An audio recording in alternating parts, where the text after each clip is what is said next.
I hit YouTube. And we're Gucci. Woohoo! What people are calling you cursed? Danhausen cursed me because my boyfriend didn't care for his debut. So Oh my God.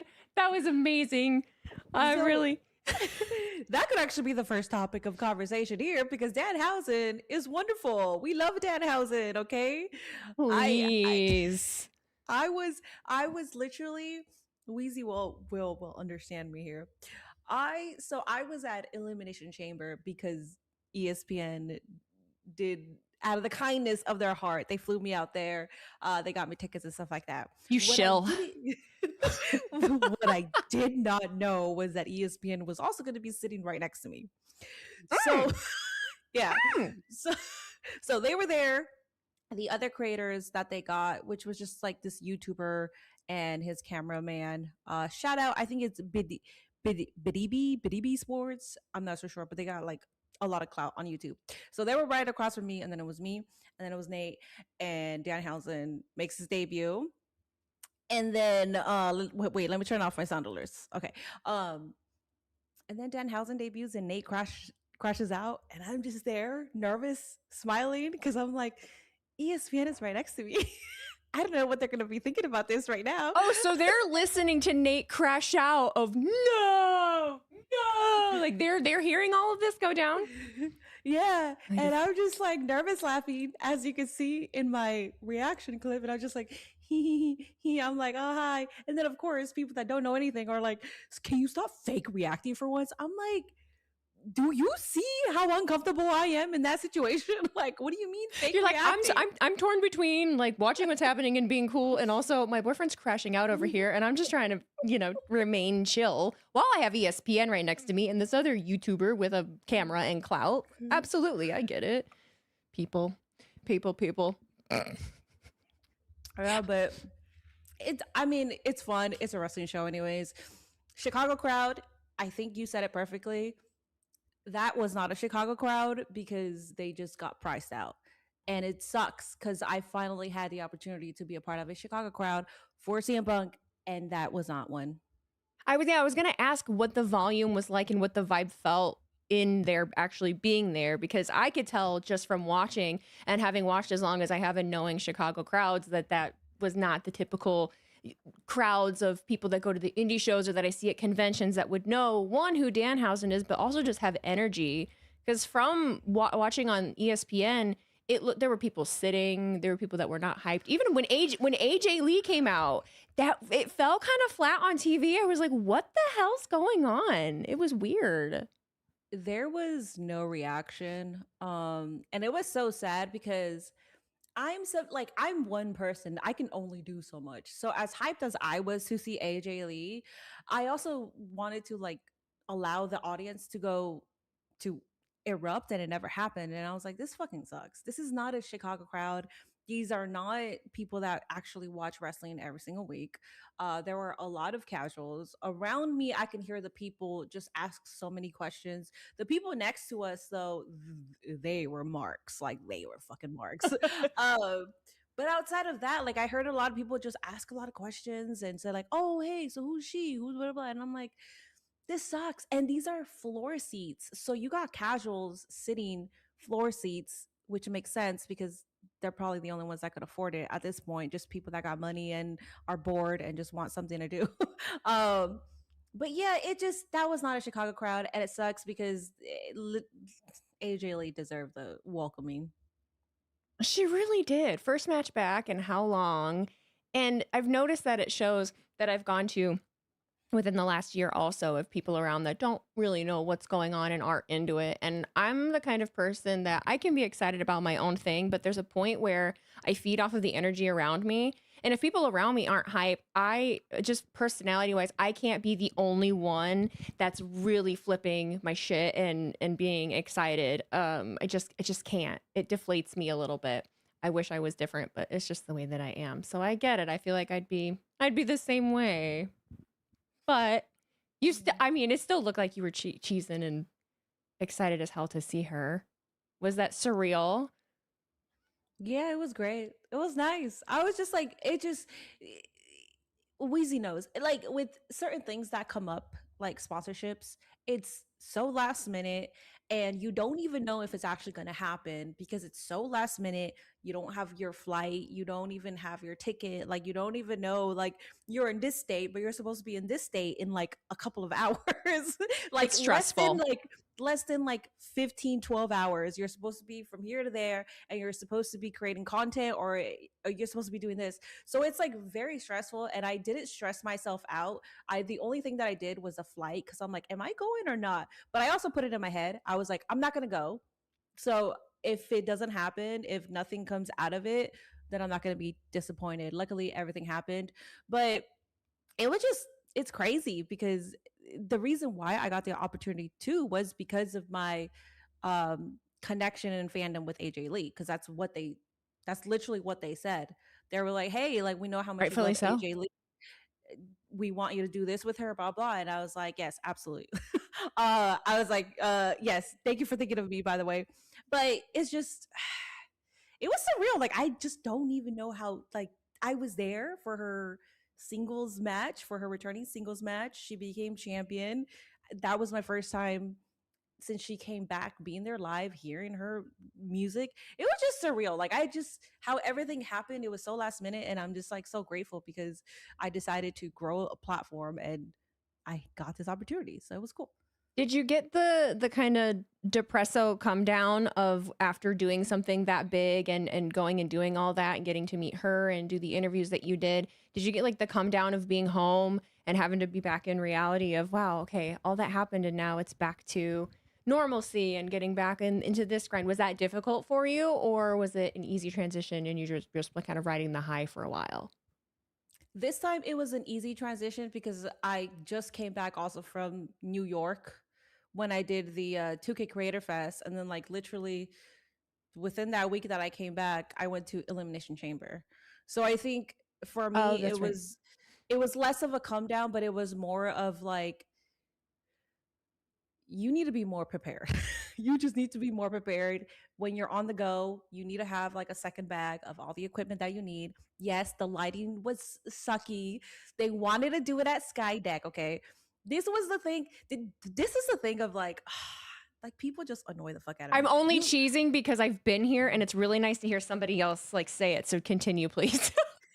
it was they wanted it at Skydeck Chicago. I thought the lighting would be outside, but it was indoors, and it was kind of like they were like, okay, so AJ Lee and CM Punk are ready for you guys. I didn't get to speak with CM Punk, the other guy did. So he went right away. He had a cameraman. I was there, one woman show. I had my tripod, my mics, but I forgot the cord. It's so annoying. And I was like, oh my God, it is so loud. And AJ Lee is very soft spoken and I am loud. So I was like, okay, so I can probably get my audio, but I'm not going to get her audio. And I'm not going to ask her to, hey, can you speak louder? Because my camera's not going to get, no, you are AJ Lee. You can speak at whatever tone you want to speak. So I'm like freaking out. Luckily, the ESPN guy was like, use my phone as a mic. I was like, thank you. Oh, that was so nice though. Yeah, I was like, thank you so much. But anyways, the lighting sucked. I know the lighting sucks, but they wanted that. And then as a creator, the only thing that I could think of is you should have brought selfie lights. You if you brought lights, you would have prevented from the quality being so shit. You don't know what you don't know until you're in that position, and you can't even begin to think of that would even be a thing, or that would even be a problem. But the good thing is that when you have that happen, it's like the next time you're able to be prepared for it. And I think you had briefly mentioned to me how Alex had brought up to you, I'm a psychopath. I have two sets of everything. Also, because I'm so immensely ADHD, I always forget something without fail. I can't run on lists when I pack. I have to have it already in a bag, ready to go. So I have two of everything so that no matter where I go, where I show up, I at least have it. And it's overkill now every single time, but I at least have it because I have been in that position and I can't help but I'll ruminate on it then for weeks. If I should have done this. Oh man, this would have been better. This would have been better had I done this. You messed this up. Like you messed this up. And I don't want you to be that way because that's how I am and it's terrible. But it's the experience. It's the experience. And everyone can be a critic and say what they're going to say, but until they're in that position themselves, they will never know. No, and you saved me in Dallas because I didn't have that cord again. That's my third time. I bring the cord, but for some reason I don't pack it when I'm like ready to go. It stays in my luggage. I have like 4 on me at all times. But I also, because same thing, because I've been to so many events where somebody always forgets something. And so I feel like mom now, where I'm bringing other things to help compensate for someone else. I even have 2, because I switched from those I switched to Bluetooth microphones for certain things that I might connect do that. connect automatically. I have an Yeah. extra one. I have an extra one. So if Oh my someone God. needs to like be with their phone or record with their phone, I at least have one that they can use. And again, it's just things that you learn as you go. That's why I've wasted so much fucking money on things I don't need. You are so clutch because you're thinking about other people, which I love because I've been there where you saved my ass before. Even with, what was it? Was it the tripod? You saved me at the first creator or at the Royal Rumble. I needed something from you. I think it was the tripod. I think Oh mine my was God, too big or something. I think it was. Yeah. Yeah. Yeah. It was when we were recording at the stations where with, yeah. Yep. I do Yeah. remember. I had 2. Yeah. I think And it's then like 2 or 3 tripods with me. and you were so clutch. It's dude, I need to yeah. Anyways, so from now on, I'm just gonna pack a second bag, have everything in there, triple check that everything is in there before I even leave the freaking house to the airport, and make sure that that's the bag that I take. But anyways, the last thing that I will say about that, I had it in my mind and now I forgot. I was gonna say something. Oh my god, I can't remember what I was gonna say about that. The thought has lost. Where was Minnie talking? We were talking about Elimination Chamber and ESPN and AJ Lee and microphones and lighting and cameras and opportunities and I'm trying. Okay. I don't know what I was gonna say. I don't know what I was gonna say, but the last thing I'll just say about the opportunity is that luckily it was with her because she immediately recognized me. She was turning her back that way, and then I was going to approach her, and I was gonna be like, "Hi, I'm the one that's gonna be interviewing you." But her people was like, "Oh, hey," so she's gonna be interviewing you, and she turned around and she's like, "Oh my god, hi, it's so nice to see you. Your videos are so cute, whatever." So immediately I was like, first of all, I know who she is. She's a girl's girl. She understands certain environments where like she's like, you're a person, you're a human, you're probably nervous, you're forgetting all the stuff, it's okay, we can work through it. That's exactly how she was. So I was like, hi, yes, I was so nervous, I completely forgot a cord for my mic, I am so sorry, let me go ahead and try to figure this out. And she was just like, oh, it's okay, like she was even trying to help out, and I'm like, that is not your job, you are a beautiful woman. Do not worry about my struggles here. But she was so receptive and so welcoming. And she even said, she was like, do you want us to re record that first question? Because at that time, I didn't use the camera as a mic. Right, So, right. So you went back through because then you had the microphone, well, the audio from the phone. yeah. And she was like, we can absolutely do that, blah, blah, blah. So, yeah, it always pays to like also have somebody like that you're doing this interview with and you're nervous and you forgot shit. So, She's someone that has a level of empathy, and she's also done it herself and done interviews and has been new to that kind of world. And so I think she is one of those few people that can look at something from the person's perspective of, hey, I'm overwhelmed. I'm doing this. Here I am. You know, obviously she knows that you're a big fan of hers, that there's probably a level of nervousness, which you're very good at hiding it. You're very, very good at hiding it, but it's there, and you're like, okay, great, great.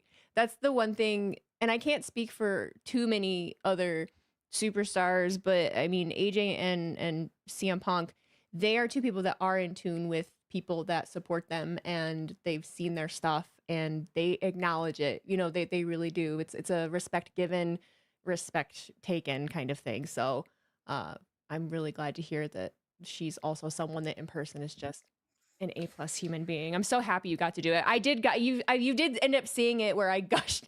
I was being such an emotional bitch on stream because I was watching Elimination Chamber, and I got on my phone to like start posting clips, and we were having such a good night already.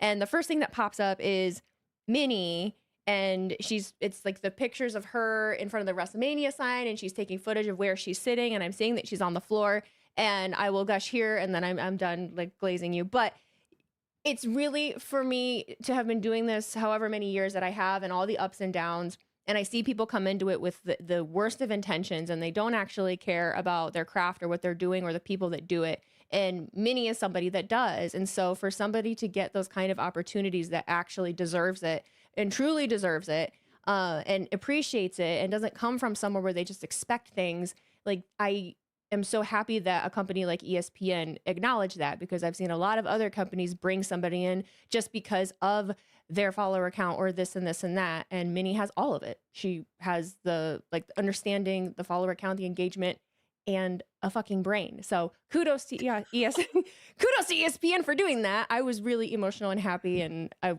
am just glad that they acknowledged that for you and being a fan of hers. And it was really nice to see. Oh, you're adorable. You and Con both messaged me talking about how great I did. And honestly, I have never over prepared for an interview as I did for that, because that's literally the biggest moment of my career. So I was like over preparing the questions, and I've never worked so hard to like repeat the questions, have a natural flow of transition. So I was damn proud, because I was like, oh, I'm going to be nervous. I'm going to make mistakes, but let me at least make sure that I know word for word what I'm going to say. So thank you. I appreciate that from the both of you guys. Anytime. That's what we do. We're hype people. We've been there. We're nice. Con is also a cheerleader. So also someone that deserves everything that he gets too. So I hype up the people that I like. Okay. Yes. And we usually talk about, certain stuff. No, we always talk about this on every single pod, but we don't have to talk about, certain people. Anyways, certain creators and stuff. So we could talk about, because I always jot things down. Oh, we could talk about your ringside experience. How was that? Oh God. Yeah, I did. Where did I go? I went to Raw. So I stayed in all weekend. So this was the Raw after Elimination Chamber. I stayed in all weekend. I'd had a cold, and I felt better Monday. I was going to wait last minute to see if there were any tickets available to go to Raw. I was pretty dead set that if I was going to go, I wanted a front row ticket. I've never done it before. And so I was looking a couple days before, and the only one that was available was that front corner facing hard cam off the entrance ramp. And it was listed for like $6,000. No, thank you. Oh my God. Yeah. So that wasn't happening. Absolutely not. I looked Monday morning, and they had opened up, which they usually do. They opened up the production side, which is usually how I always get my tickets. If you didn't know, I wait until last minute. I buy on production side. They're usually about half of what they are facing hard cam. So they had one front row in the center still available. And I used Ticketmaster. I kept clicking on it after the time expired, just because I couldn't bring myself to put my card info in. I don't know. I kept putting it off. And finally, I just pulled the trigger on it, and I drove down. And it was, I don't want to say it ruins the experience for you, but for me, viewing things in person, that's the way to do it. Right there too. I don't even care about being on camera. Right there where they're facing the camera. That was, I'm not even paying attention. I don't know who's behind me. Can't hear them. Don't care. Don't know who's really beside me. Can't hear them. Don't care. That's perfect for me. The only thing, it was such a good Raw, but it's almost like you could tell that it was like they knew it was going to be a very good Raw, and they were locked the fuck in, because they were not interacting with anyone ringside at all. Not like normal, where you see them interacting and signing things. They did none of that. They hardly even responded to any jeers or taunting or anything. So great show, but they were locked the fuck in. So that was the only thing, is I didn't get as much footage or anything as I would have preferred because of that. But I mean, I love Indianapolis. I'm from Indiana. So the amount of people that come up to me and are so nice to me and tell me that I didn't know you were from Indiana. I love watching all your stuff. It was a lot of dads with their sons, and their sons know who I am. And Aw. I see a lot of the same people. There's this one little girl. Her name is Lena. Lena is always at all of the shows around me with her dad. She's met every superstar known to man. She's always carrying a belt. She's a little blonde girl. She's adorable, and I meet her every time. So it's the shows around here are fun for me to go to just because I've been doing it, and it's like a family reunion kind of. And Indianapolis is an easy drive, so it was worth it. It was worth it. It wasn't a crazy price tag, but it was still enough for me to be like, oh, okay.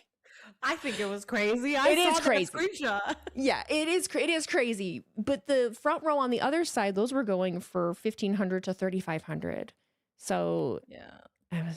that's why I did it, because I just felt like I might not ever be. I just really was like, I don't know, I might not ever be able to do it again, because I will not spend that much. So I did it, and I'm glad that I did. The only person, Alicia Taylor came over and shook my hand and said hi to me, but no one else messed with me, which was nice. Well, the camera guys usually always do a little bit, but they were focused on.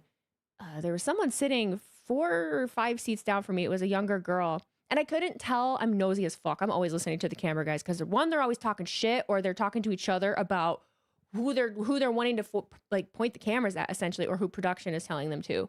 Yeah. And they were saying something about a girl, and I think it was who was a few seats down from me. I'm not sure if it was Jimmy Uso's daughter or if it was somebody's daughter, but she had a friend with her, and then they went up and talked to her for a little bit. So I just was like, who is this person? And I wasn't watching the production, so I have no idea. I don't even think they actually ended up showing her. I have no clue. I don't remember them showing like a little girl like that. She was a teenager. I bet she was probably maybe 16, 17-ish. I don't remember, but I'm also like terrible with like my memory anyways. But I don't remember them like purposely focusing, and then commentary is saying, "Oh, this is like so and so's daughter." No. I don't. No. No.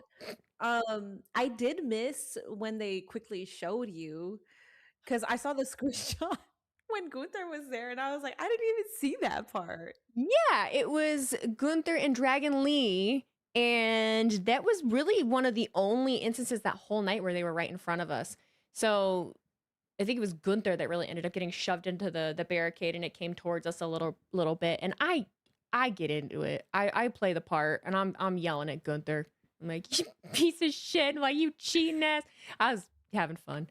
I was having a good time. I don't know if everyone around me appreciated it, but I don't really care. That was good. That actually really does suck though. Your first time being front row, and yeah, you're not getting that much interaction from the wrestlers. That's unfortunate. The experience is still amazing, but it is unfortunate because you're so used to seeing videos, especially with Mona. She's always getting all these damn interactions and videos with them, and then you expect that to be your front row experience, and then it's like everybody's just like in ring out. Well, yeah, and that's the thing with Mona. So Mona goes so much, and she's done media with them and interviewed so many of them. They know who she is, so they will interact with her. And I don't, it's not something we ever talk about, but we are aware of who is aware of us. We know certain people, and so there is that possibility of them coming and being able to do something that they will play along with. And so because they didn't do it, it was like, damn it. Yeah. Fine, whatever. Yeah. Well, if you don't know, Wheezy is very well known. So yeah. Bitch,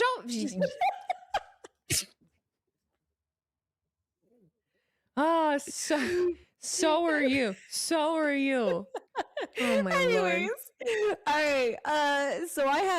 So we could be talking about the build for WrestleMania. We could be talking about, oh, you know what? No, let's talk about this. Let's talk about the original Judgment Day, because you can't post anything on the internet without people being on your ass about it. I hate my life. I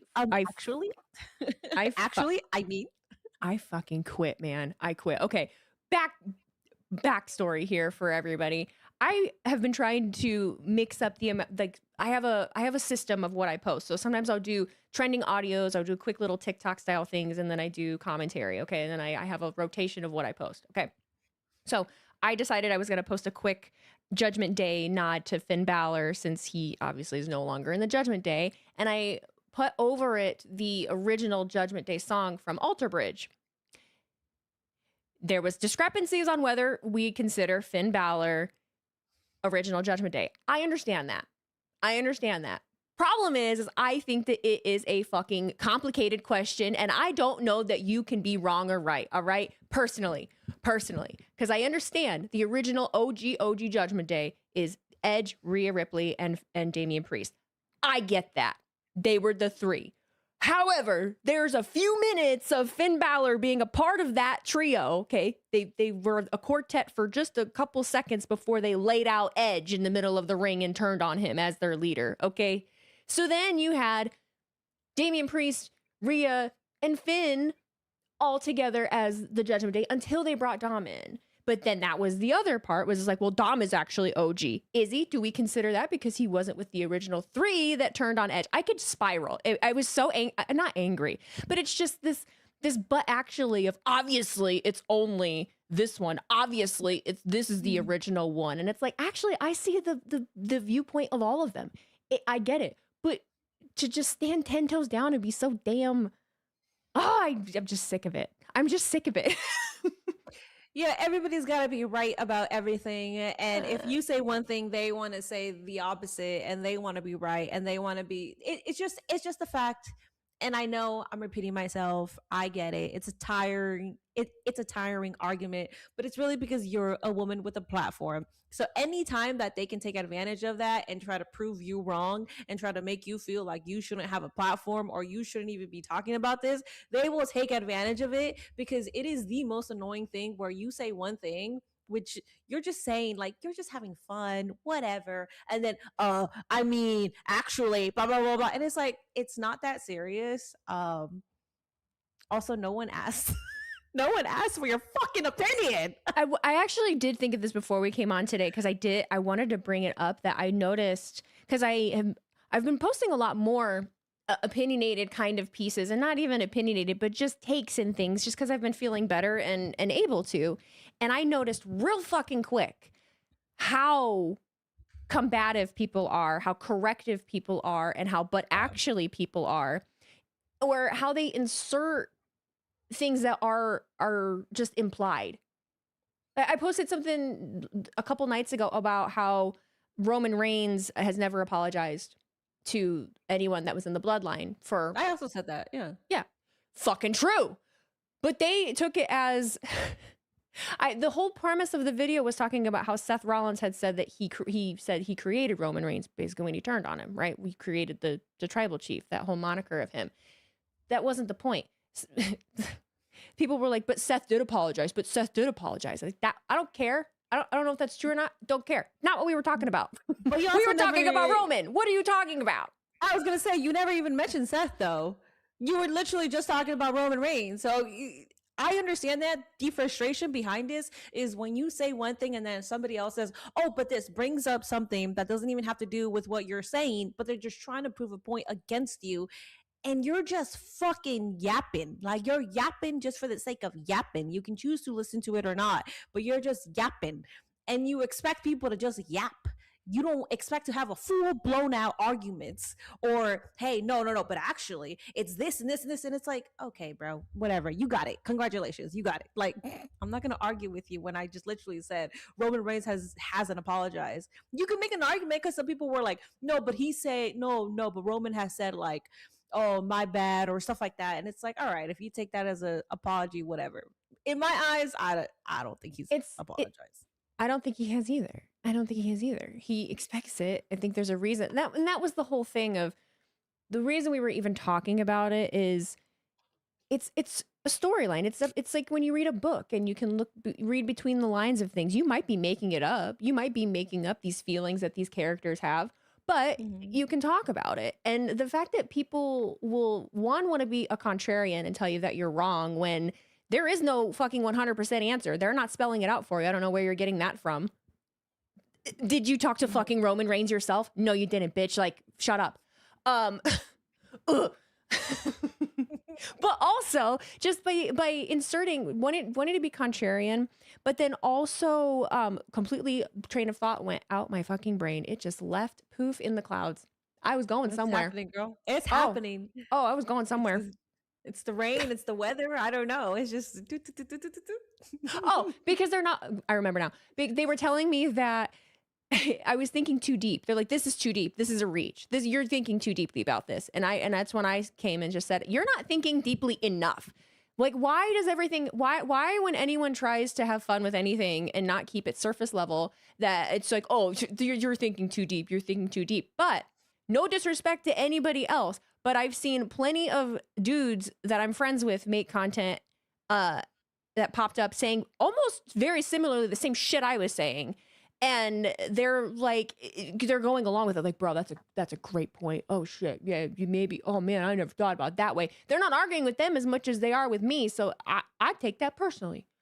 That's it. And that's what I'm saying. Like, I understand that it's tiring to probably hear us talk about this all the damn time, but it's true, because until you are in our damn high heels, we don't wear high heels, but I'm trying to make a point here. Until you are wearing our damn high heels, you will understand you can't say shit as a woman in this community, because no one is going to take you well, not no one, I'm sorry, I don't want to disrespect the people that actually I'm trying to be better at that too. I do the same thing. Yeah, but there's a lot of dudes that just want to prove to you that you don't belong in this space, and they do that kind of shit.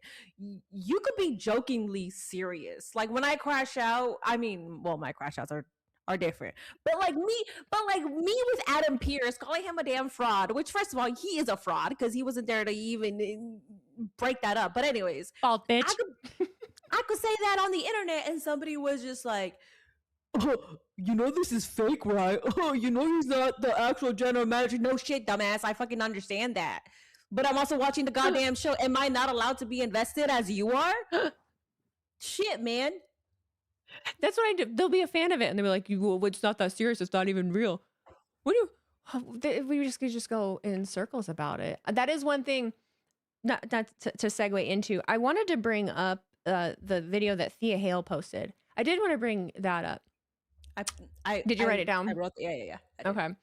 I found it a little later than everybody else because I'm not on my phone in the morning usually, and the responses to it were interesting, especially when it's someone of that caliber that does, because a lot more of wrestlers themselves or people with bigger platforms are willing to chime in, and I saw a lot less of what you normally see when I'm bringing something, because I just feel like they fucking come down on me, man. I'm very open about my feelings and my emotions. That bothers people. I really don't know why. Yeah, I don't get it. I don't understand, but they'll be like, you just have to ignore it. You just have to ignore it. That's what these people want. They want you to do this. They want you to do that. And I'm sorry. The people that are saying that are saying to ignore it and you're just giving them what they want, for the most part, I think it's good intention, but it's coming from people that have never been on the receiving end of that kind of scrutiny or baseless hate. Lest we forget, I got completely fucking marred for 2 weeks because what I said in a video about booing Triple H because of John Cena's retirement match got turned into Wheezy's chastising her fans and she's saying you're not allowed to boo Triple H, and things get just taken out of fucking context. All right, I was getting death threats in my messages. I was getting all kinds of hate, like some of the most vile shit you've ever read in your entire life, and just getting dragged. Until you've been on the receiving end of that for years at a time, I honestly don't care that your opinion is that you should just ignore it, because the 5 comments of hate you've probably received in a year or 2 years time is nothing compared to what someone like Thea Hale has to deal with. Also being a 22-year-old woman that is still just getting her base of, she hasn't even been an adult that long. She has only been out of high school for however many years. She's not quite as hardened as a lot of us old fucks that have been dealing with the internet for as long as we have. And the fact that you can just brush that off and act like you just ignore it. It was nice to see other people chiming in, because my biggest thing is there are times to ignore it because a lot of the time they just want an emotional reaction from you. You can't bring emotions into it. You need to bully these people back, honestly. But like you do. That's really the only way to fucking combat it. It's the only way. You can't engage with it with emotions. But for larger people to say, hey, we need to speak up, and if you ignore it, then you're allowing the ignorant, you're allowing the ignorant, you're allowing the stupid to be what exists. Because if we all ignore the mean shit that people say all the time, that's all that there's going to be. There's nobody that's going to be pointing it out saying, hey, this is fucked up, you shouldn't say that. All it's going to be is the people saying fucked up shit. So I don't understand the logic of we need to be the bigger people and just ignore it. No, because they're still going to be the loudest majority because negativity sells. You can't do that. So stop fucking telling people that all the time. Okay, I'm done. Yeah, it's also like it's always like on us, right? You guys got to stop ignoring it. You guys got to stop doing this and then this. But it's like, why don't you tell those people to stop being assholes? Because nobody ever asked them to be this way. They're this way because they're fucking miserable. But it's another thing of I understand having thick skin. I feel like the majority of us have thick skin, Mhm. but to try to lead the conversation, that's the first thing you say. Well, you guys just need to have thick skin. No, we have thick skin, but at the same time, it's okay for us to call out the bullshit. Right. That just because we call out the bullshit doesn't mean that we don't have thick skin Just or don't that we let it don't. bother you, Wheezy. Don't let it bother you. There's so much. There's a lot of shit that is being said on a daily basis. If we actually paid attention to everything that's being said about us, our content 24/7 would be responding to those people. But it's not that. And it sucks that this 22-year-old girl, Thea Hale, who for the past year could actually go out and have a drink at a bar, like you are right. so fucking young and you have to deal with this. And it's unfortunate because she does have more success than the people that are talking down to her, but I like that she's so strong to be vulnerable like that at that age, because grown-ups that are in their 30s and 40s can't even be that strong to be vulnerable on the internet, because when you become vulnerable you're going to get even more hate, you're going to get even more Yeah. backlash, and she was strong enough to fucking do that. Yep. So I appreciate her doing that. And the final thing that I'll say about this is just because I think with the internet, they think with like the way that they do. So just because I can handle criticism and I can handle the hate and I can handle all that, I'm not going to expect you or anybody else to do that. And I'm not going to talk to you in a way of like, well, you should just like be able to handle it. No, everybody's fucking different. And I think the internet acts like that. So just because I could do this, everybody should be able to be like this. No, just understand people are fucking different. That's for sure. We're all very different in so many different ways. And I think she came up in a generation of people that really, really lack empathy. We have an empathy problem, I think, just in general. And so I'm glad to see somebody that's 22 being brave enough to come out in front of people and be vulnerable like that, because I think the answer is typically to act like you don't have any emotions at all and that nothing bothers you. And I think it's good for young people especially to see, hey, it's okay if it affects you, but you can't let it completely destroy you. You still have to keep moving forward. You can't let those people win. It's okay to acknowledge it, but don't let it completely like control you. So I am glad to see that, because typically they're not really allowed to acknowledge those kinds of things, really, or they're not even supposed to respond on social media. So it was refreshing to see. I love Thea. I have since she was in Chase U, so I hope she's doing okay. It's hard. It's hard. I It's a learning I hope learning she, curve. yeah, and she's getting hate because of that, because she got the title that one time. That's where the hate is stemming from. That's so weird. Oh my god. Like I don't understand how you love wrestling and then like you love how maybe predictable or unpredictable it is, and then you hate on somebody for winning a title that way. When in reality, like, isn't that why you love wrestling? It's a live sport, anything can happen. Why are you so mad at that? Especially that, you know, I understand with the criticisms of specific things that are happening and outcomes of stuff, but like that's one of those angles or things that happen that's like shit happens on the fly, dude. Like you got to improvise. It is what it is, and then you run with it, and what you do with that tells a lot about who you are as a person. So to just be like, you're not even a real shut, I can't. Like it's pretty wild. It's pretty wild. It's the same thing with Blake Monroe. I can never talk about how the Hollywood ending should main event without people underneath that comment section saying, "Well, blame Blake."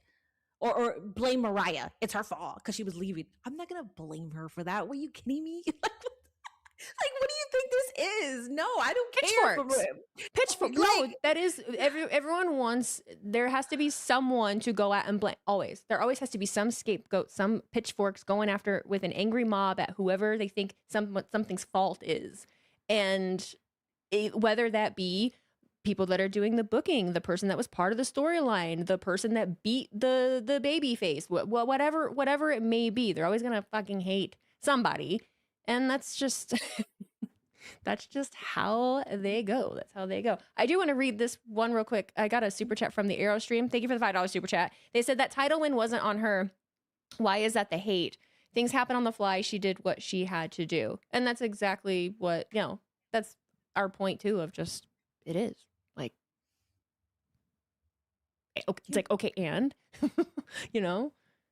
It's something that I wouldn't expect people to get hated on. It's just weird. It's just we live on a timeline where like you as like normal as possibly as you can try to consume something, and then you go on Twitter and you see that the opposite kind of person is just going crazy off of this, and you're like, why are we upset about this? This is really weird. And then other people are following and agreeing with that, and it's like, this is weird.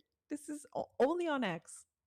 Oh, that's why I stay off of it half of the day, because I watch it happen in real time where they convince themselves of something that is completely fabricated, whether it be about wrestling or something else, just like an opinion about a person, like real people. Like, I don't know if you've, I shouldn't say it, I'm going to.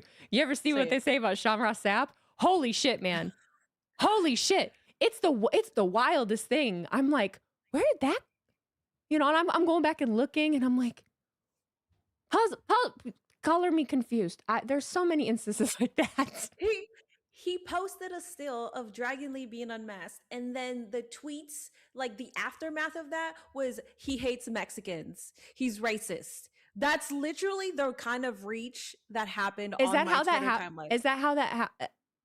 People were upset. Basically, they said that he's disrespecting Lucha Libre and all this stuff, and they basically called him a racist white man who doesn't understand the culture and all this other stuff. And he's like, this was literally aired on national television, and it was uploaded on YouTube on WWE's part. Also, can I just add, that's not the first time Dragon Lee has been like sort of half unmasked. We've seen his face before, but anyways, I've seen his face just because they went and grabbed him or were like, here, interview him, and I was just like, hi, and I talked too fast and he didn't understand me, and then I felt bad. I was like, I'm sorry. Shit. Did you know that it was him? No, not until he grabbed his mask from his side. He was like, oh, I gotta put this on. I'm like, oh my god. Oh, they would have had the pitchforks ready for you if you ever aired that. No, I never posted any of it. You know why? Because I asked him about Thanksgiving and he didn't know what the fuck I was talking about, because my dumb ass asked like 3 people that weren't from the US about Thanksgiving, and they were like, what? We don't do that. I'm like, oh shit. Swerve. Like, so I was like, tell me about food. I never aired it. Tell me about food, your favorite my food. friend Pika was translating for me, so she was everything I was saying, because I felt so bad. He just looked at me just like bitch, I don't know what you just said. And so Pika just like, hey. And his face lit up then, because she speaks Spanish, and he was like, oh, thank God. I'm like, oh, thank God. And I feel so bad. They just put them, but that's so going back to what we first talked about, that's what happens. Like, it's like they kind of put you in these situations where it's like, okay, well, they don't know what I'm talking about. You kind of just grab the star, and you're also grabbing the person that's supposed to, and you're just like, okay, go. And you're just like, oh, okay. He was like getting ready and shit. They went and grabbed him out of the locker room and threw him in front of this little blonde girl, and he's like, what are we doing? What do you want me? The fuck am I doing here? Oh my god. But yeah, that's the levels of reaching that Twitter does. I had to go back and look at all this stuff too, because when I saw Sean Ross Sapp is a racist and all this stuff, and that's it's like on it, because I mean, just that alone is fucking crazy. Just as someone that knows him and has for a minute, yeah, that's wild. That's so wild. Yeah. Over on chat, I am posting. Okay, so let's try this. I posted Google Forms. If you have any questions, post your questions. We'll dedicate some time for questions. Hopefully that works that way. If it doesn't, we'll try to figure out another way. Super chats are also included. If you want us to answer a question right away, then super chat it. Ariel, thank you so much for the $5 super chat, and also Greg Cherry with the $5 super chat as well Hi, over on Greg. YouTube. um I was gonna talk about damn it, because oh yeah, so with the whole when we went to TNA, somebody like days before, this dumbass that's always trying to argue and trying to talk so much shit to us all the goddamn time. He's so annoying. Over on over on Twitter, somebody was talking about how um somebody was like AEW this and they suck, blah blah blah. TNA, like they praised TNA to take a shot at AEW. That's what I saw. So I responded saying, or you could just shut the fuck up because it's annoying. Get that shit off my timeline. So when we went to the TNA premiere for the AMC debuted, this person just created a narrative of like, wow, so when she's there, she likes TNA, but online she hates TNA. She got mad at me because I said that TNA is doing good. And I'm like, no, I actually told you to shut the fuck up because you took a shot at AEW to praise TNA when you could just praise TNA. Like, it's like, Yep. They can talk themselves into whatever their own reality is. They just make up their own meaning. And it's aggravating. Aggravating as fucking shit. so fucking annoying. All right, let's talk about some wrestling. Do you think that Liv and Stephanie should main event WrestleMania? And I'm talking about story wise. Currently, I think they could one of the nights. I They do. could. I think so. When I'm thinking, and it's weird because I think I struggle because one of my gut instincts is to say no, and that's only because I feel like just now recently Stephanie feels strong as hell. I feel like now I'm really getting to know her and I'm like, hell yeah, and I'm rooting for her. And there is a lot more backstory there and things that they're doing between them. So I feel like, yes. At the same time, I feel like the crowd isn't into it, or just in general, like I don't even know how to word it. I feel like no one's paying attention to it. So it doesn't even feel like it's a big story right now because no one's paying attention to it. What do you I get what think? you mean. Yeah, I get what you mean. As much as I do want Liv Morgan and Stephanie Vaquera to main event, I feel like the story isn't strong enough to main event. Yeah. And it's it's included within the hype. Like we get excited when we see them, but it's not enough where it's like that's all we're going to be talking about for like the next couple of hours once it's done. You know what we did talk about? The CM Punk and Roman Reigns promo, that interaction. Like that's what we talk about. So when that main events, we're just kind of like that makes sense. They're the two biggest stars, the stories there, the interactions there. Unfortunately, right now, if they do main event, which I don't think that they will, but if they do, then cool. Like whatever. Like I don't care about my opinion. They're main eventing, hell yeah. But at the moment, I don't think the story is strong enough to carry on to be a main event. There are moments now where I feel like the story has the potential to be strong enough. There are a couple reasons why I feel like it's not connecting. So, one being, I'll, wrestling fans are one kind of lazy and they're also really resistant to change. So, one thing is that in order to understand where Stephanie is coming from and what she's saying to Liv, one, you have to read fucking subtitles. Okay, you have to really understand what's happening, and you also have to understand where she comes from. And that requires a little bit of backstory and knowing how she came up and where she was before. Okay, that's really difficult for some people. So the things that she's saying to Liv, to me, are really strong and make sense.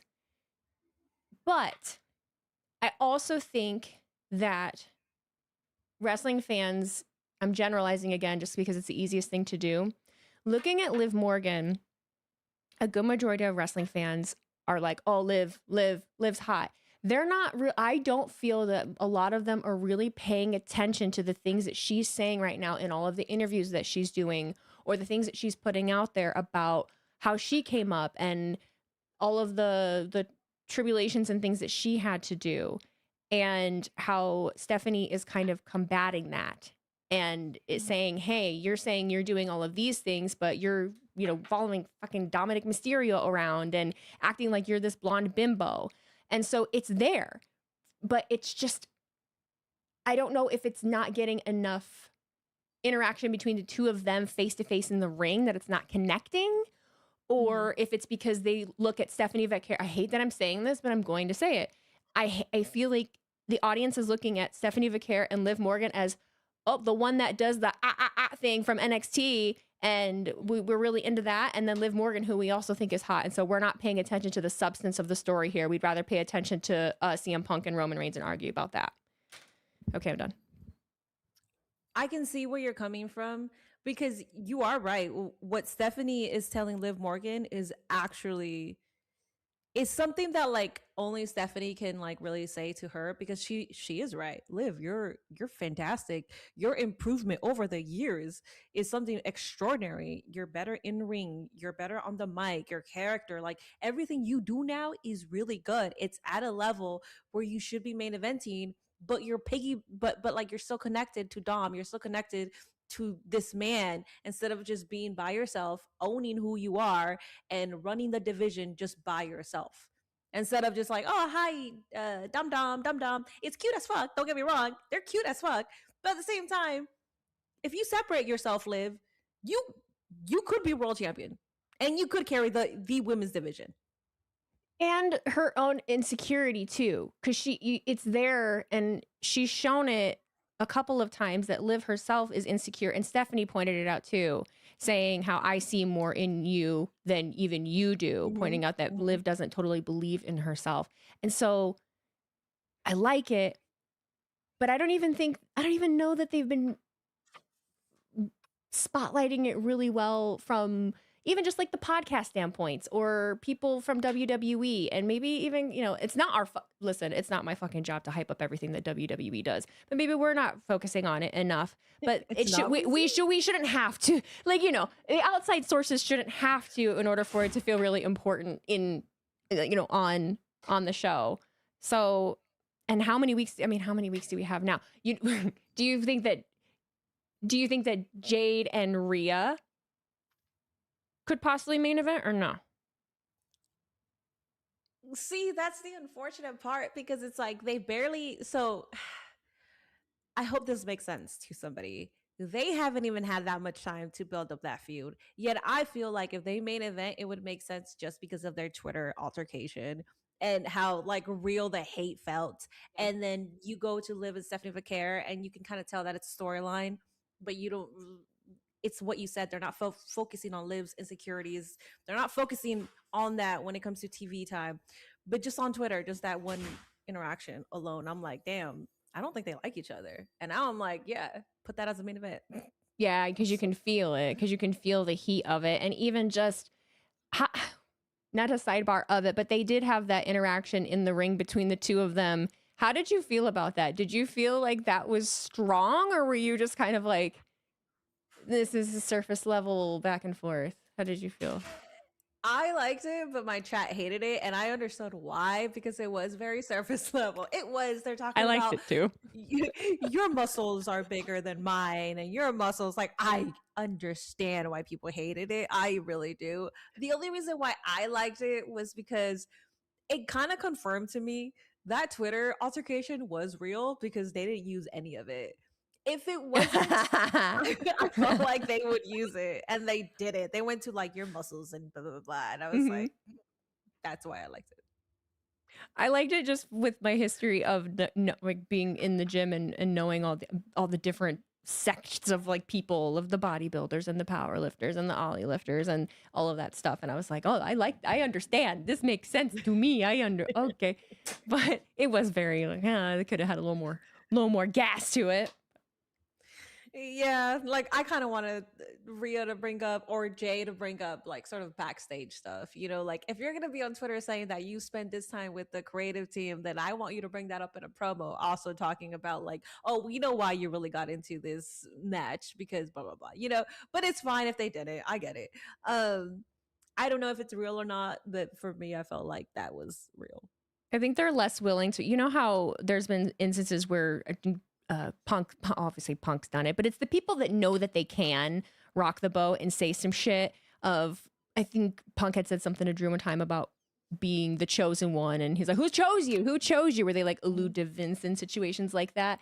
The women, I think, have a little bit of discrepancy with it, where they're afraid if they do, they're more willing to probably get brought down on, and they could easily just sideline their storyline or whatever, and they don't want to get punished for it because I think they have a hard enough time getting them to take them and their story seriously in the first place. At least I feel that way. I feel like sometimes it's an afterthought where there hasn't been a lot of time spent thinking about how they're actually going to do this because they're focusing so hard on their main event guy players, and they're not focusing on the women's titles. That's why the women's titles have felt the way that they have.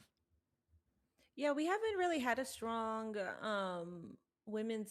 honestly, Becky Lynch was strong. That was like the Yeah. only one that I can think of that was really like, oh, who is your intercontinental champion? Becky Lynch. Yeah. Like that one's quick. But then maybe it's my memory, but it takes me a while to remember who's the women's champion, who's this, and then I'm like, who is it again? And I'm like, oh, it's Stephanie Vaquer. And then I also have to think about Jade. I'm like, oh, it's Jade Cargill. I don't know why, and I hate that. I hate that for the women. I hate that because it's like none of it seems like they're putting in the effort. Who are the women tag champs? Who is it? I really don't know. Kabuki Warriors? No. Oh no, Lash and Nia. Lash and Nia, which just happened. It just happened, and that division. Because when you asked me about when you asked me about the men's, fuck if I know. The Usos came down and they said that they were the tag champs. Where my chat did like, are they still? What are they doing with the tag division? What? They don't have to. They didn't even come out with the titles. No, both times they didn't have the belts. Like, oh my god. Well, the good thing is that it's not only with the women; it is like that with the men's. Because it's like, yeah, who are the men's tag champs? So SmackDown has Jason Mateo and Tama Tonga, right? I think that's who's carrying. I believe so. Yeah, the MFTs still do. Yeah. Yeah, but it's just there's some championships where it's like if you don't do anything, we don't know what the hell is happening. Oh, Julia's the U.S. Julia is still the U.S. champion for the second time, but they also have her in the tag picture right now. So they've taken all of the singles women's wrestlers and put them in tag teams now, and so and she's getting pinned. She's gotten pinned like 3 times. That's right. She did this week or last week. I don't like that for champions. I don't care what company it is. I don't like when the champions get pinned. That's always been a pet peeve of mine. Like, why are we doing this? You're a champion, but you're getting pinned. Okay. I've never liked that. Yeah, multiple times. They had Rhea pin her. Rhea pinning Julia is okay. I feel like that's the only instance where it's like somebody of that caliber, that's fine. But it's like if it's not Rhea. I think this last time it was Alexa. I think it was Alexa. It might have been Charlotte. And then there was another time because she got pinned like 3 times. So, oh, I don't know. Here, let me see if people have. Okay, we got response. Okay. So we can go to the question segment of this. I put it in. I had pasted it in my YouTube chat as well. Okay, cool. I don't know if it did. We got we got a couple. Yeah. Let me refresh. Yes. Okay. So the first one is, what are your thoughts about the WWE blackouts for local business? Do you think that is fair to the business if the only reason allegedly WWE is doing it due to poor ticket sales? Should WWE maybe start doing early bird costs at the beginning of sales, and maybe it'll prevent this issue? Go ahead. For me, one of my thoughts about the WWE blackouts for local business, I mean, I hate TKO, so that's my answer. TKO, I hate them. So I know you know more of this, so I'm gonna give you your time. Okay, so the easy answer is just the blackouts in general. They suck. Like, it sucks in general. And there are many industries that do it. So they do it for MLB, they do it for NFL if it's in the same city all the time. That doesn't make it okay. It still fucking sucks. It is a money grab. The one thing I would deter people from doing is assuming that it's being done because of ticket sales. It's greed, don't get me wrong, but I don't think that logic really makes sense of saying they're doing these blackouts so that people are forced to like go to the show or buy tickets. It could be that no, maybe we want to push more subscriptions through ESPN or something like that. But ticket sales, if somebody has to go to a local bar to watch a program, they sure as fuck are not going to be able to afford tickets to a WWE event. So I just be careful what you read online and who's saying what. It's absolutely greed. It's absolutely TKO wanting to push more subscriptions and money in that way. Or they want to be the ones in control of it, like hosting a watch party at like a movie theater. But it sucks for little mom and pops and places like that. How they actually enforce that, I don't really know. I don't even know how MLB or NFL does it. But that's basically all I have to say about it. It sucks. It's greed. There ain't a fucking thing we can do about it, which sucks. I never even thought of that. Like, how do they enforce it? Like, do they say you will get fined $50,000 if we like? I never thought. Like, who's gonna be the narc that like runs and says, "Oh, they're doing this," or do they? You know, if you're just streaming it off of Netflix or something or ESPN app, like in a bar in Chicago, especially if it's like in the suburbs somewhere, how are they gonna know? Yeah, that's crazy. Or maybe if somebody posted on social media saying, "Hey, we're here at this bar watching this," and maybe they get fined. I don't know, but that's actually interesting. I never really thought of that. For the next one, it says, how do we actually hold people accountable online for the crazy stuff they say? Because you guys say you shouldn't ignore it, but if you don't, it's never going to end and there's no consequences, and they can essentially just make infinite accounts, and reacting is basically fueling them to do more. So it's not even, so it's more about like bringing awareness of people talking shit, because it's like it's never going to stop. We understand that, like, it's never going to stop. There's always going to be people who want to talk their shit, and that's how they just want their online experience to be. It's just more so of like, I think you got to give grace to the people that receive it. If somebody wants to talk about it, allow them to talk about it without harping in their comments saying, well, you should ignore it, or why do you focus on this stuff? Just allow them to be fucking human. That's all I got to say about that. Yeah, I agree. It's very much, a lot of the time it's just a general blanket statement that you're giving of pointing out and generalizing what people are doing and saying that's not good. And you'll get hit with, oh, well, you should just ignore it. You should just ignore it. It's like, clearly I fucking am. That's why I'm making this blanket statement right now and not replying to that person directly. There's specific times where you can reply to people directly. Majority of the time, I don't encourage it, because most of those people do want an emotional reaction. One little bit of advice I do give people, because a lot of the time, if this is happening to you in person, it works better. But when someone says some off the wall shit to you or is trying to get under your skin, I have like a 4-step. You ask them to repeat it for you, especially if you're in person. If they say something that's trying to get under your skin, you just no sell it and be like, what was that? Can you say that again? And make them say it out loud. And then when they repeat it to you, don't flinch, don't get mad, nothing. You cannot give any emotional reaction whatsoever. And you just go, huh, that's a weird thing to say, but okay. And you move on with your fucking day. That's how you do it, because it doesn't acknowledge what they're doing. It doesn't give them the reaction that they want. The one thing that I think is different from bringing awareness to it is you can respond, but don't feed in and fuel the fire. Don't be like, you stupid piece of shit. That's what they want. That's what they want.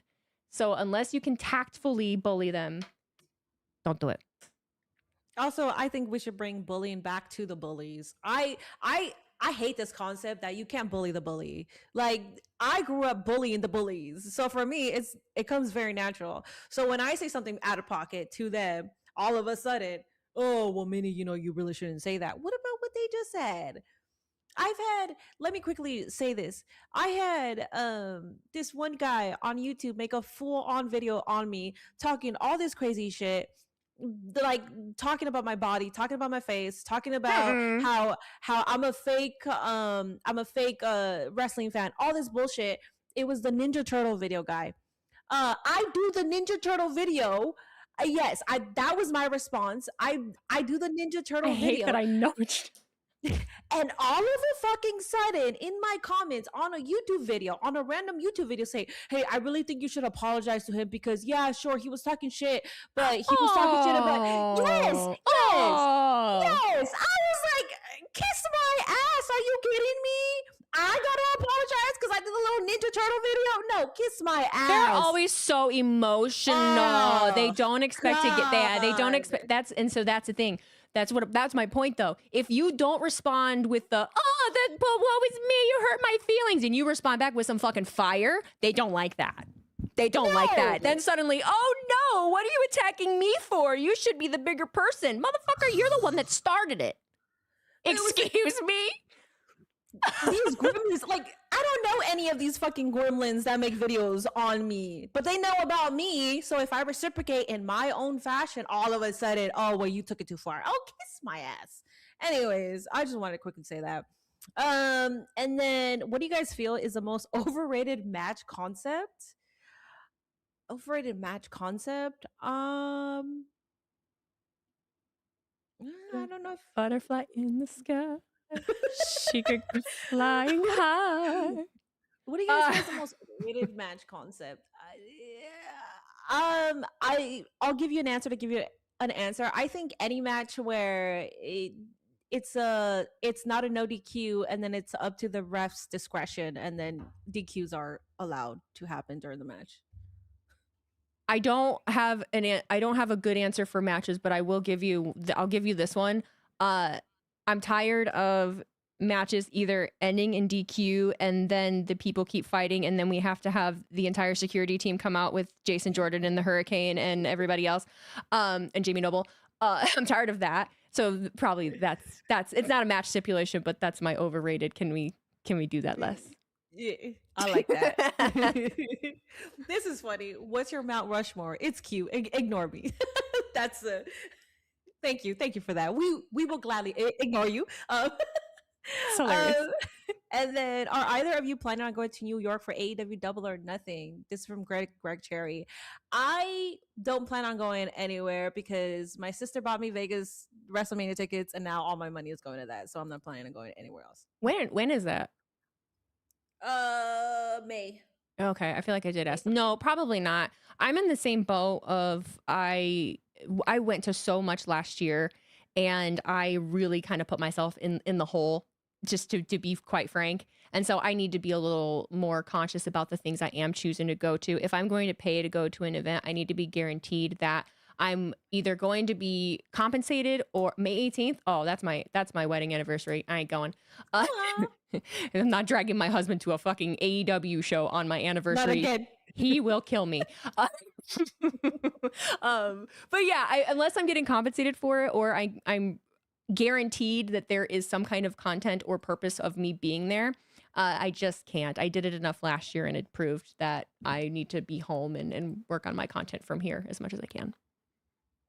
Yeah, you're crazy. You did so much.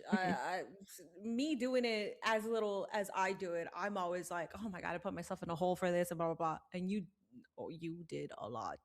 Yeah. Which also goes to show you that like people don't know shit. Like WWE is not paying anybody to talk about their shows or attend their shows unless you're a celebrity. They probably get paid.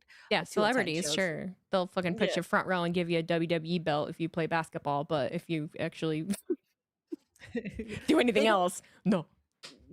And I know like this is just random unsolicited advice, but what I will say is if you're a WWE content creator, just keep in mind WWE doesn't really care to work for you because you already like their product. They want to work with people that don't watch WWE. So celebrities, social media personality, content creators. If you have an audience that doesn't know much about WWE, they will most likely work with you. And if you're getting into the content game just because you think WWE is going to give you a job, that is like 1% of Honestly, possibility. honestly, the best route is for you to build a platform on something completely different and then have one video go viral that has to do with wrestling, and they'll fucking fly you out and give you tickets and roll out the red carpet for you, and then they'll work with you. If you make regular content about WWE or pro wrestling, good luck. You'll be lucky to get honestly nothing. You get nothing. Yeah, you are their audience. You are their demographic. They don't care to be like, oh, she's gonna bring us more viewers. No, the viewers are already watching. So just, anyways, just friendly advice from Minnie and Wheezy here. Nope. And that's, I think, but to that point, I think that's a big reason that I think more of the things I've been invited to are indie shows, AEW, TNA, because my audience is majority WWE. I speak mainly to a WWE audience. So there's that little blip of, ooh, maybe if you post some of this, you know, they'll be interested in it and you can reach that audience. And there is validity to that. So yeah, WWE's like, this bitch is locked in, fuck her. Anyway. Her audience is locked in too. So yeah. Yeah. Change. What do you mean? They're too. Well, alrighty. I don't see any other super chats. We had five questions, or yeah, 5 responses on that. So I guess the Google Forms does work. So we'll go ahead and do that for our next pod. I hope you guys enjoyed it. Say you did. Say you liked it. Say you liked it. No, yeah. This is the first time I think I advertised better. It will be on YouTube every time that we do it. I think we had decided every first Wednesday and last Wednesday of the month, or rotated something every like second and last. Every second and last Wednesday Which of the is month. every other Wednesday. Yeah. So every other Wednesday. So bi-weekly. Yeah, bi-weekly is the best way to put that. So we will be here bi-weekly. If that's a necessity to like be here next Wednesday because something crazy happened, then absolutely. But our schedule is bi-weekly. Again, we will get better. Our conversations will flow more natural. I think last week's conversation was spectacular if you haven't seen it. This week, I liked our conversation this week, or I can't even speak this week. But I feel like we had more to talk about last week. Yeah, and that's the thing, is it really just depends on the week and what the hell is happening and what's going on. I think things will ramp up as we're getting into WrestleMania, which is going to be here before we know it too. So I know we only have like a month left. I haven't booked anything. I'm like, I'm dragging my feet. I don't want to go. I really don't want to go. I'd rather work. I'd rather work and be here, but it's okay. I get it. I'm the same way. I'm there's a part of me that's sad, and there's another part of me that's like, yeah, but then I get to be here and just chill and do what I do. So Well, if you do plan on going, Wheezy, I would love if you were there. I would absolutely love if you were going to WrestleMania Vegas, because I will be there. You never know. We'll see. I'll be at Squared Circle Expo. Oh, Greg Cherrybrand, thank you for the $5 super chat over on YouTube. He said gave Minnie $5, so I figured it's only fair. Thank you, Greg. I will be at Squared Circle Expo here in a couple weeks, and that is when I will probably really find out if any of the cons there that I've worked with are going. And then who knows, maybe the week of, someone will want to work with me and do something, which is very annoying to not know ahead of time. But it is what it is. I sure as shit am not fronting the whole bill myself. No can do, no siree. But I'd like to be there with everyone. I'll have FOMO. Well, I mean, I hope you make it out there. Selfishly, I hope you make it out there, because I know Vegas is crazy. And it's just, I'd rather be with Nate. Nate's gonna be there with me, obviously, but I also rather be there with like other people that I know, because Vegas is just a lot. It's a lot, man. It's a lot. Yeah. Well, alrighty. I hope you enjoyed this. I will stay on for like a couple of minutes. I don't know if you are gonna stay on after with your channel, but yeah, this is the end of the pod. So great talking to you. We'll see you. We'll see you in 2 weeks, I think. Yes, we will see you on the I don't know, 24th, whatever it is. We'll see you guys in 2 weeks for the pod. Again, appreciate y'all, and we appreciate the feedback. So if you like or think that we should maybe talk more about something, please let us know. Or As if you would always. like to have us bring a guest on as well, if you would like us to bring someone in for a conversation at some point, and you have anyone in mind, let us know that too. Yes, let us know. Me and her posted it on Twitter, so that's the best way to just let us know on Twitter because it's like quick interaction. We could read your comment, we could see, you know. So, alrighty, guys, bye. Bye, Wheezy. Bye, Minnie. See you later. Bye. Bye. Okay. How do I get back to just me? Ah!